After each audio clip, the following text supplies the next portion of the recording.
We're out here in the city of Elizabeth, Colorado, and we're on Operation Dragon's Breath. This is an operation that's been in the works for going on about 3 years. We started prepping for this operation in the fall of 2018. We're helping with their local fire mitigation, working with the local fire department and with the OEM. Out here in Elbert County, we are usually in a red flag situation. We have high winds, it's very, very dry.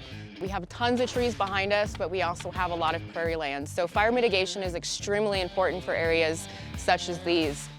Without the fire mitigation aspect of it, it would be a tinderbox.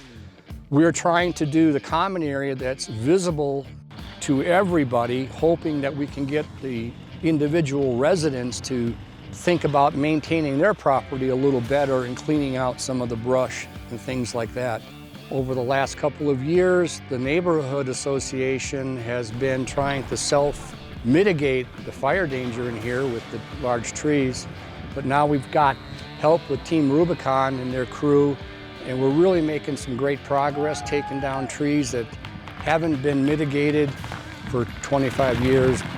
So if you'd like to join us, we're more than happy to have volunteers sign up with Team Rubicon, even local community members as spontaneous volunteers. You can find out more information on teamrubiconusa.org. And we've got plenty of other members that'll be happy to reach back out to you.